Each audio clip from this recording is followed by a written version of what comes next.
교림답 설교에서 이제 제본된 유인물, 즉 우리가 여름 순회제 사용은 이렇게 책자로 된 것을 가지고 계신 분은 7쪽을 펼쳐주시고, 오늘 교회 출력한 유인물을 받으신 분은 그대로 첫 번째 장을 준비해 주시기 바랍니다. 교회 직서 제68항의 요소들부터 교독하도록 하겠습니다. 지난번과 마찬가지로 한 문단씩 돌아가면서 읽고 중간중간에 설명이 필요한 부분에서는 제가 추가적으로 첨언하도록 하겠습니다. 교림답 설교에 대한 부분, 이제 실제적으로 이게 기고문 두 번째입니다. 이 부분을 살펴보도록 하겠습니다. 교회 질서 제68항의 요소들. 이제 제68항을 다시 살펴보며 이번에는 그 안에 강조되어 있는 중요한 표현들을 조금 더 세심히 살펴보도록 하겠습니다.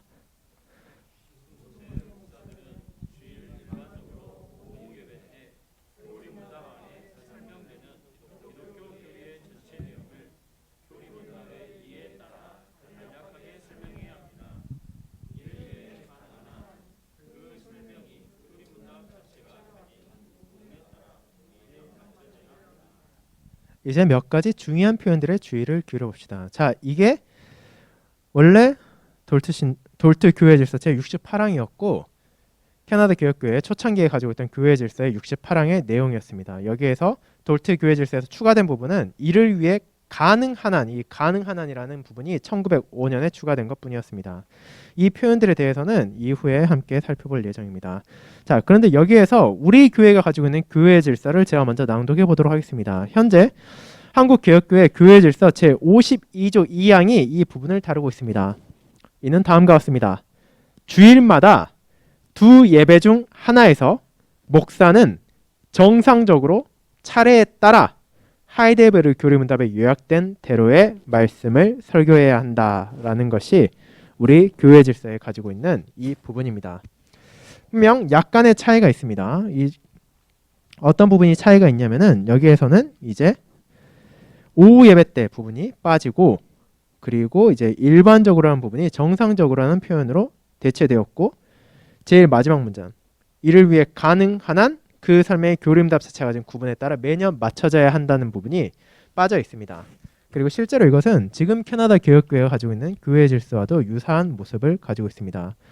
현재 캐나다나 호주 개혁교회가 가지고 있는 교회 질서에서 이 부분을 어떻게 나와 있는지 알고 싶다면은 우리의 시편 찬송 670쪽을 펼쳐보시면은 그 부분을 확인할 수 있습니다. 시편 찬송 670쪽의 제52조가 예배에 관한 교회 질서입니다. 캐나다 개혁교회, 호주 개혁교회는 이 부분을 다음과 같이 가지고 있습니다. 실제로 이 부분은 캐나다나 호주 개혁교회가 가지고 있는 교회 질서와 거의 동일한 부분입니다. 이는 다음과 같습니다. 당에는 주일에 2번 예배를 위하여 회중을 모두 소집해야 한다. 당에는 일반적으로 매주 한 번은 하이델베르 교리문답 안에 요약된 대로 하나님 말씀의 교리가 선포되는 것을 책임져야 한다. 자, 이것을 보면 이 또한 지금 한국개혁교회가 가지고 있는 교회 질서와 마찬가지로 표현들이 약간 달라지고 생략된 부분이 있다는 것을 알게 되실 것입니다. 자, 그럼 이제 원래 그들이 가졌던 돌트 교회 질서부터 있었던 이 항목의 요소들을 하나하나 살펴보도록 합시다. 일반적으로 오후 예배 때 1944년 자유선언을 둘러싼 어려운 시기에 여기에 나온 일반적으로라는 단어의 의미가 무엇인지에 대한 상당한 논의가 있었습니다. 이는 총회에 관한 항목에서도 나타납니다. 국가적 회의, 즉 총회는 일찍 모여야 할 시급한 이유가 없는 한 일반적으로 3년마다 한 번씩 모여야 합니다. 그것이 교회 질서 50항이었습니다. 총회는 일반적으로라는 표현에 대해 원칙으로서, 하지만 항상 그래야만 하는 것은 아니다라고 정의했습니다. 그것은 스네크 위트라이트 총회가 3년이 넘어서도 진행되고 있었을 때 정해진 것으로, 우리는 그들로 하여금 다음 총회를 위한 장소를 잡으라고 말하는 대신 집으로 돌아가라고 말했습니다. 우리로 하여금 총회를 빠르게 열게 만들 긴급한 이유가 있을 수는 있지만 늦게 열 수는 없습니다. 그러므로 회복파 사람들은 일반적으로의 의미를 원칙에 따라서라고 말합니다. 이것은 우리가 동의한 원칙이며 우리는 그것을 지켜야 합니다. 자, 이 일반적으로는 결국 원칙적으로 혹은 규정에 따라 이런 말로 대체할 수 있을 것입니다. 즉 항상 그래야만 하는 것은 아니지만 특별한 이유가 없는 한 이 규칙에 따라서 무언가를 하라는 것입니다. 그렇기에 이거에서 마찬가지입니다. 특별한 이유가 없는 한 오후 예배 때 교리문답 설교를 하는 것이 좋다라는 것이 이 내용입니다. 자, 그럼 다음 문단 읽어주시기 바랍니다.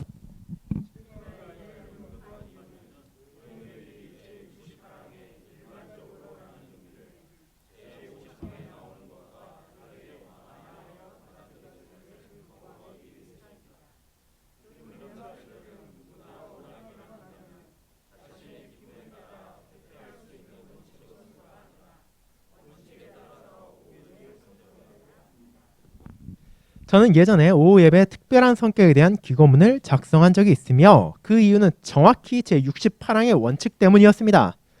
저는 그것을 다시 말할 생각은 없지만 여전히 그 생각을 견지하고 있습니다. 이는 오후 예배의 설교는 오전 예배의 설교와 어느 정도 다른 성격을 가지고 있다는 점입니다. 오후 예배의 설교는 두 방향으로 나아가야 합니다. 하나님의 말씀이 선포되지만 동시에 성도로서 우리는 그것을 교리문답 안의 표현들로 고백해야 합니다. 블럭 목사님이 그의 교리문답 설교책에 붙인 이름과도 같습니다. 그것은 벨레든 벨롭텐, 고백한 약속들입니다. 주님의 약속들이 선포되고 우리는 그것들을 고백합니다.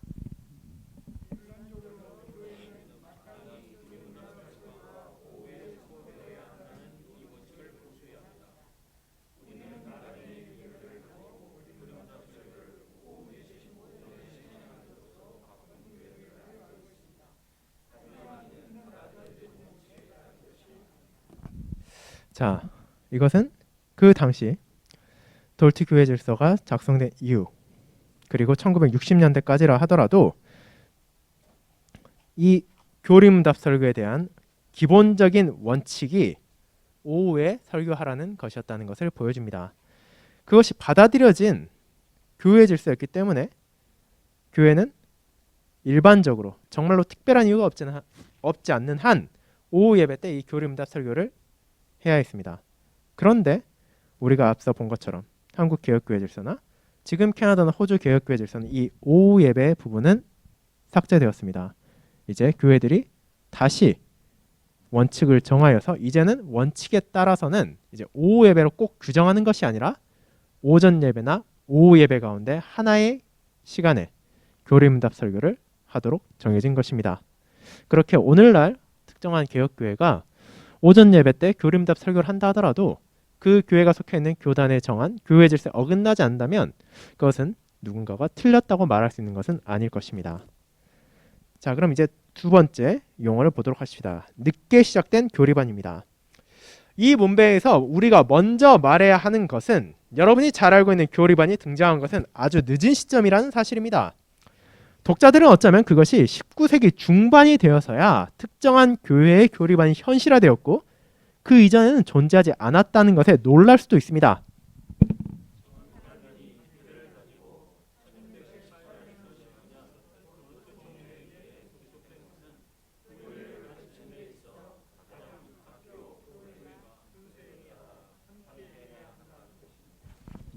자, 이 부분은 우리가 지금 우리 교회도 가지고 있는 자녀 교리반이 실제로 등장한 것은 상당히 최근이라는 것입니다. 19세기 중반이 되어서야 이 교리반의 형태를 가진 자녀들의 교리를 가르치는 것이 현실화되었고, 자, 그렇다면 왜 그렇게 되었는가에 대한 배경을 지금 이 문단에서는 설명하고 있습니다. 자, 이제 가정학교 교회 이 순서에 따라 교리를 가르쳐야 된다는 것이 어떤 의미인지를 보도록 합시다. 부모들은 자신의 자녀들을 가정에서 가르쳐야 했습니다. 그와 같은 목적으로 소교리 문답을 준비하도록 결정되었고 1580년 혹은 1585년 전후 그것은 하이델베르크에서 발행되었습니다. 하지만 우리는 그것을 받아들이지 않았습니다. 1610년 미델비르흐의 프랑켈리우스 목사가 잘 알려진 개요 콜트 베그립을 발견했지만 다행히도 이것은 단 한 번도 공식적으로 받아들여지진 않았습니다. 자, 이 가로 부분은 굳이 기억할 필요가 없지만 우리가 알아야 될 부분은 바로 첫 번째 문장에 있습니다. 가장 먼저 교리를 가르쳐야 될 책임, 가정 안에 부모에 있다는 것입니다. 우리가 세례 예식문을 볼 때도 나타나지만 부모는 자신의 자녀들을 건전한 교리, 하나님의 말씀을 바르게 전달하고 가르쳐야 될 소명을 가지고 있기 때문입니다. 그렇게 교리만 보내니까 이것으로 끝, 이게 아니라 어릴 때부터 그 아이들이 말귀를 알아먹게 되면은 하나님의 말씀을 바르게 가르치고 그 안에서 양육해야 될 의무가 있다는 것입니다. 자, 그럼 다음 문단 읽겠습니다.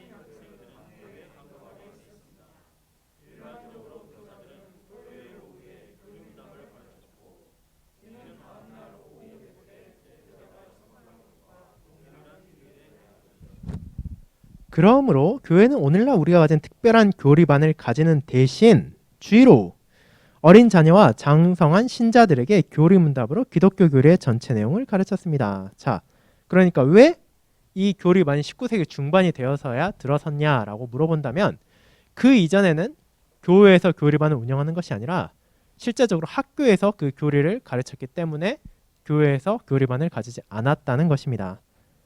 자, 그럼 다음 문장 읽겠습니다.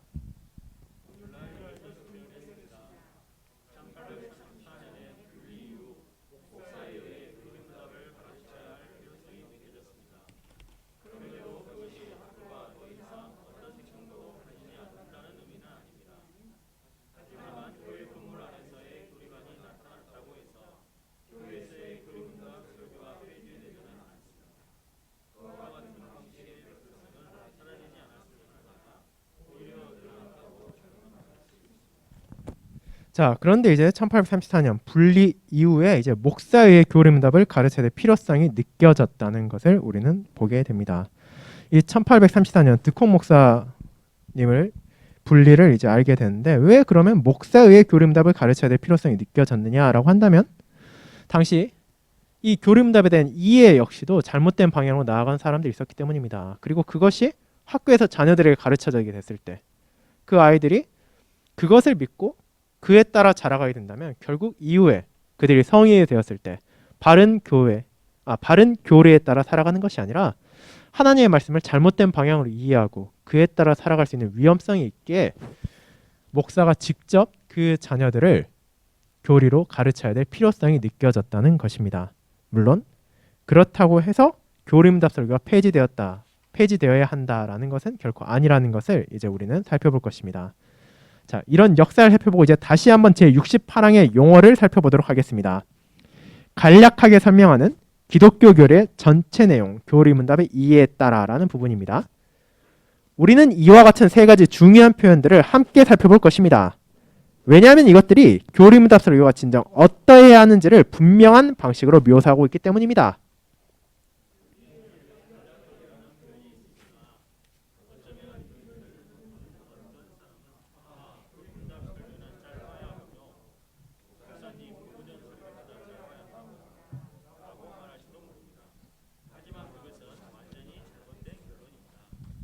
자, 이 교리문답의 성격 가운데 하나, 간략하게라는 표현이 있다는 것입니다. 자, 그런데 이제 우리 교회 질서는 이 간략한이라는 표현이 없습니다. 그걸 참고해 주시고 그럼에도 불구하고 왜 여기에 굳이 간략하게 설명하는 이라는 부분이 들어간지를 보도록 합시다. 자, 어째서입니까? 왜냐하면 기독교 교리의 전체 내용이 오후 설교에 선포되어야만 하기 때문입니다. 여기에서 전체 내용의 의미는 모든 것을 가리킵니다. 그것은 충만하고 온전해야 합니다. 이를 분명하게 하기 위한 예를 들어보겠습니다. 만약 한 목사가 마태복음 28장 19절을 설교한다면 그의 주제는 다음과 같을 것입니다. 온 세상에 복음을 선포하라는 그리스도의 명령. 그의 설교 안에서 목사는 세례를 베풀고의 의미도 다룰 것이며 결과적으로 하나님께서 삼위 하나님이라는 점에 대해서 말할 것이며 세례 요한의 세례와 그리스도인의 세례의 차이점을 강조할 것입니다. 하지만 주된 내용은 대사명입니다.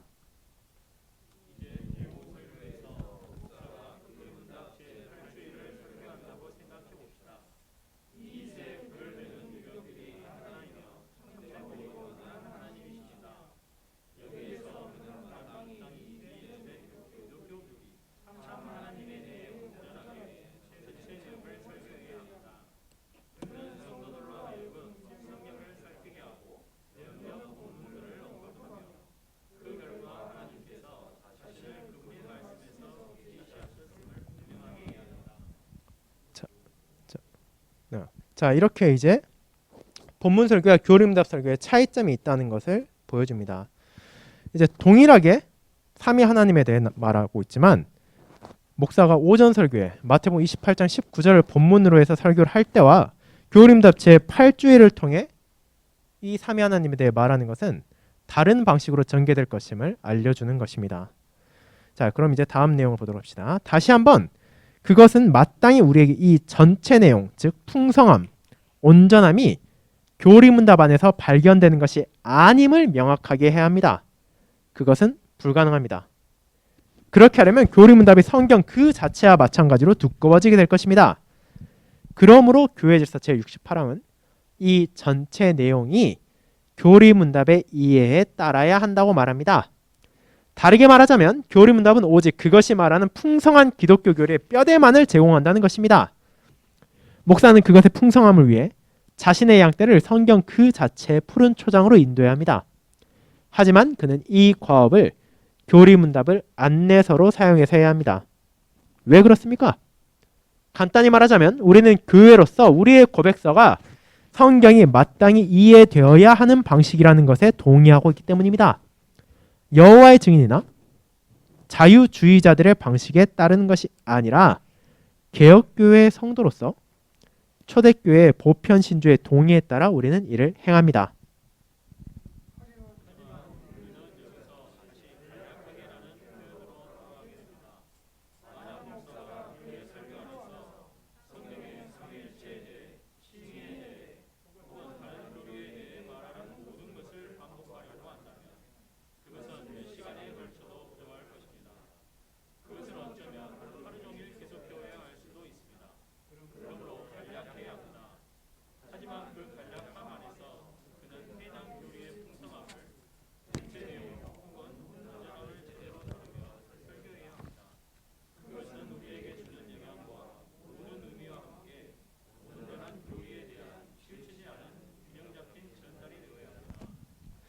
자, 그러니까 우리도 이미 알고 있는 것처럼 이 교리문답이 그럼 어떤 역할을 하고 있는가, 교리문답을 통해 우리가 어떻게 하나님의 말씀을 깨닫게 되는가에 대한 것을 알려주고 있습니다. 교리문답 그 자체는 뼈대라는 것을 여기서 말하고 있고, 혹은 안내서라고도 말할 수 있습니다. 혹은 뭐 우리 오늘날 좀 더 친숙하게 말하자면 뭐 내비게이션이라고 말할 수 있을 것입니다. 성경 그 자체 전체 내용을 교리문답에 담고 있지 않습니다. 그것은 하나님의 말씀을 교회가 고백하는 신앙의 내용에 따라 요약해서 전하고 있습니다. 자, 그렇다면 우리가 교리문답을 볼 때 결국 우리가 돌아가게 되는 것은 바로 성경입니다. 우리는 기본적으로 우리가 어떻게 위로를 받고 있는지, 우리의 죄와 비참과 우리의 구원과 우리의 감사에 대한 핵심적인 내용을 교리문답을 통해 보게 되지만 결국 거기에서 멈추는 것이 아니라 우리는 교리문답을 통해서 다시 한번 말씀으로 돌아가고 하나님께서 어떻게 말씀하셨기에 그것이 이렇게 요약된지를 깨닫게 되는 것입니다. 그렇게 목사는 이를 온전하게 전해야 된다는 것이지만 동시에 간략하게 전해야 된다는 것입니다. 왜냐하면 이 간략하게라는 표현이 앞서 나온 것처럼 오전 설교보다 간략해서 간략하다라고 쓰여진 것이 아니라 이 전체 교리를 한 설교에서 다루는 것은 불가능하기 때문에 간략하게 그러나 풍성하게 성도들에게 전하기 위해서입니다. 자, 그럼 이제 결론 부분을 보도록 하겠습니다. 이게 두 번째 기고문의 결론이고 또 총체적인 결론은 다음 시간에 또 살펴보도록 하겠습니다. 이제 몇 가지 결론들입니다. 지금까지 살펴본 내용들을 통해 교리문답 설교의 특별한 성격에 대한 몇 가지 결론을 내리도록 하겠습니다. 첫 번째, 오후 설교는 마치 오전 설교에서 영감받은 하나님의 말씀이 본문으로 사용되는 것과 동일한 방식으로 교리문답을 설교의 본문으로 삼음을 통한 교리문답에 대한 혹은 관한 설교가 아니라는 것은 분명합니다. 그렇게 하는 것은 우리의 고백과 반대되는 것입니다. 오후 설교의 본문은 성경에서 발견되는 기독교 교리이며 뼈대로서 교리문답의 이해에 따르는 것입니다.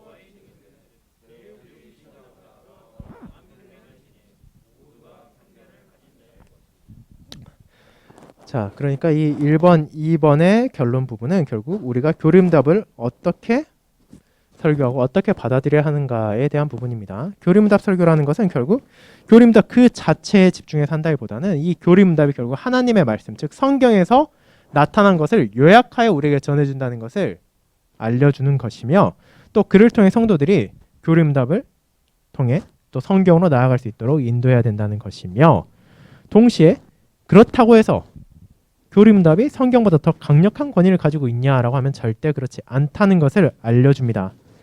교림답의 권위는 어디까지나 성경의 권위보다 낮은 자리에 있습니다.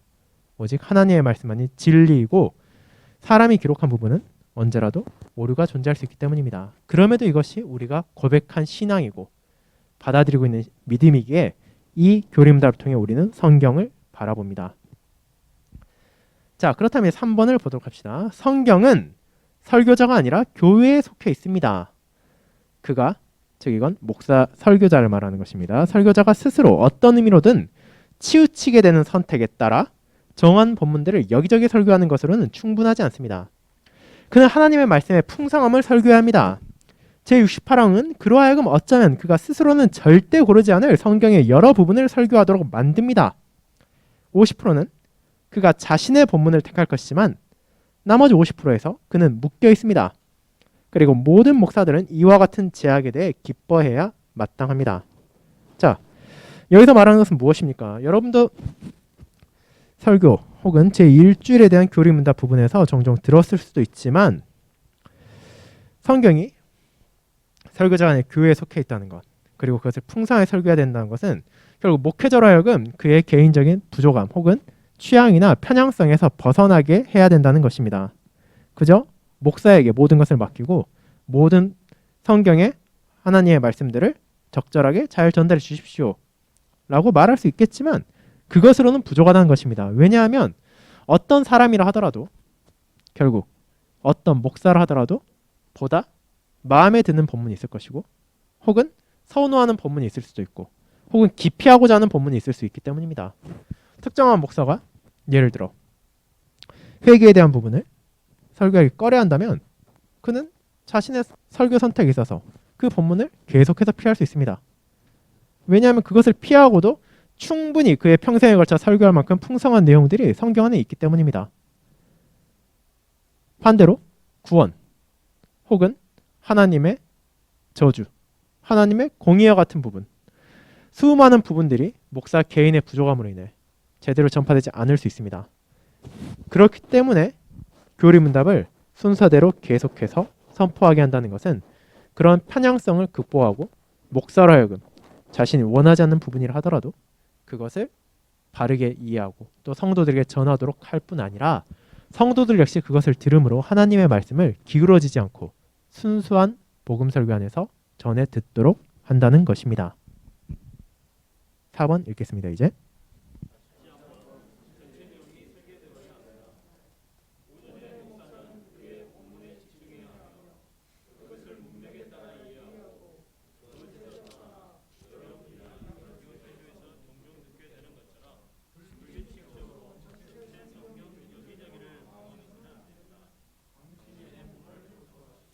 자, 여기서 말한 것은 오전 설교를, 그러니까 본문 설교를 교림답 설교처럼 해서는 안 된다는 것입니다. 본문 설교할 때 말 그대로 그 본문에 집중해서 그 본문이 담고 있는 특정한 상황에서 하나님의 사역이 어떻게 드러나는지를 나타내야 한다는 것이지, 교림답 설교하는 것처럼 성경 뭐 한 군데 두 군데 정도 인용할 수도 있겠지만 뭐 5군데 6군데를 가면서 여기저기 언급하며 수많은 방향을 나아가선 안 된다는 것이고, 오전 설교할 때, 즉 본문 설교를 할 때는 그 본문에 집중하여 설교하라는 것입니다. 하지만 그는 오후에 확실히 전체 내용을 발견하기 위해 전체 성경을 통해 나아갈 필요가 있습니다. 전 성경이 선택에 대해, 섭리에 대해, 칭의에 대해, 거듭남에 대해, 결혼에 대해, 일용할 양식에 대해, 기타 다른 주제들에 대해 어떻게 말하는지를 전해야 합니다. 그보다 더 많은 예시를 들고자 하는 유혹도 있습니다. 예를 들어 천국의 열쇠들, 신자의 새 직분, 교회와 같은 것들도 있습니다. 하지만 저는 여러분이 제가 말하고자 하는 것을 충분히 이해할 것이라 소망합니다. 즉, 오전 설교에서는 그의 본문에 집중해야 되지만 오후 설교에서는 교리문답의 주차에 따라서 전 성경이 하나님의 말씀을 어떻게 드러내고 있는지를 차근차근 전해야 된다는 것입니다.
자, 결국 이를 통해 우리가 알게 되는 것은 교리문답은 신자들로 하여금 잘못된 가르침을 거부하기 위한 방패가 되는 것이기도 하지만 동시에 그것은 지적으로만 저것은 잘못됐어 라고 말하는 것이 끝나는 것이 아니라 그들의 삶 가운데 어떻게 하나님의 말씀에 따라 살아갈 것인지를 알려주는 부분이라는 것입니다.